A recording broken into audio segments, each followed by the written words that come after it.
তাদের মাধ্যমে এটাই আমরা সবাইকে জানাবো এবং আসুন এই খেলাটা দেখুন এবং নিজেদের মনোভাবও দেখবেন পরিবর্তন হবে যে ছেলেরা আর মেয়েরা উভয়ই এখন এক সমান। গত বছরই আমরা একটা অ্যানাউন্সমেন্ট করেছিলাম যে মেয়েদের একটা খেলা হবে আমাদের আলাদা করে উমেন্স ক্রিকেট লিগ, এবং আমরা একটা ফ্লেক্স অ্যান্ড ব্যানার দিয়ে একটা অনলাইনে ফর্ম রেজিস্ট্রেশনও দিয়েছিলাম। কিছু আমরা ভালো ফিডব্যাক পেয়েছিলাম, কিন্তু তার পরবর্তীতে বিভিন্ন স্কুলে পরীক্ষা হয়, আমরা কিছুটা পিছিয়ে আসি। এবছর সিসিএলের পরে আমরা আবার পজিটিভভাবে উদ্যোগ নেব যে শুধুমাত্র মেয়েরাই ক্রিকেট খেলবে, এরকম 4 দলীয় বা 5 দলীয় কিছু ইউনিক কিছু করা যায় কিনা, কারণ সবসময় দিনাটা নতুন পথ দেখায় এবং আশা করি আমরা একটা নতুনত্বের চেষ্টা করছি। সকলে আসবেন, দর্শকদের জন্য বিশেষ পুরস্কার থাকছে এবং এর সঙ্গে আমাদের যারা প্লেয়ার খেলবে তাদের জন্য খেলার মাঠেও বিশেষ বিশেষ পুরস্কার রয়েছে। আপনারা এগিয়ে এলে আমাদের খেলা বড় হবে। তাহলে আগামীতে কি আশা রাখছেন বাইরের থেকে টিম রাখা? ব্যাপারটা হচ্ছে কি, প্রথমত আমাদের টার্গেট দিনহাটা, আমাদের দিনহাটাটাই এত বড়, আমরা আপাতত ব্যর্থ। আমরা শুধুমাত্র দিনহাটা শহরের ভিত্তিক টিম নিয়ে খেলা হচ্ছে, যেহেতু কালচারাল ক্রিকেট লিগ।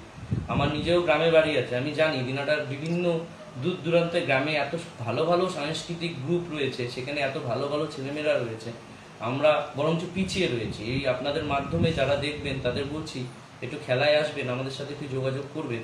আমাদের পরবর্তী বছরের জন্য আমাদের টার্গেট দিনাটার সমস্ত যতটা দূর ম্যানেজ করা যায় সব জায়গা মিলিয়ে একটা বড় টুর্নামেন্ট করা। কয় দলীয় হচ্ছে এই বছর 8 দলীয় খেলা হচ্ছে, গ্রুপ লিগ অনুযায়ী খেলা হচ্ছে। দিবারত্ব 16 তারিখ সকাল 10:30টায় উদ্বোধন এবং টার্গেট হচ্ছে 19 তারিখ শেষ করা, এবং সব ঠিক মতো হলে 17, 18, 19-এর 8 দলীয় এই টুর্নামেন্ট হচ্ছে। কত ওভারে খেলা রাখা হয়েছে কি বলবো? কত ওভারে খেলা হচ্ছে? ওভার বলতে আমাদের 10 ওভার করে খেলা হয় এবং মহিলাদের জন্য আলাদা করে একটা ওভার রাখা থাকে, যেখানে মহিলারাই মহিলাদেরকে বল করে এবং তা বাদেও মহিলারা ফিল্ডিং করবে ছেলেদের সাথে একসাথে। স্যার কি বলছেন? মহিলাদের একটা খেলা রাখার আয়োজন করা হচ্ছে, কি বলবেন? হ্যাঁ, এটা একটা বড় বার্তা দিনহাটার পক্ষে। গোটা ভারতবর্ষের নিরিখেই নারী পুরুষের সাম্য রক্ষার জন্য যে এই যে উদ্যোগ, এটা আমার মনে হয় প্রভাবিত করবে। আর যারা মাঠে আসবেন হতাশ হবেন না, এ কারণেই বলছি, এখানে যেমন প্রতি দলে অন্তত 60% কুশলী ক্রিকেটার আছেন, আর 40% এমন পাবেন যারা হয়তো মৌমিতার মতো কেউ রাজনীতি করে, কেউ সাংবাদিকতা করে, কেউ হয়তো নৃত্য শিক্ষিকা, কেউ হয়তো মঞ্চ সঞ্চালক, বিভিন্ন রকম মানুষ। যে বলটি নিশ্চিত ড্রপ হবে, ড্রপ বল হিসেবে গ্রাহ্য হবে, এমন ব্যাটসম্যান আছে যেটাকে মাঠের বাইরে পাঠিয়ে দেবেন।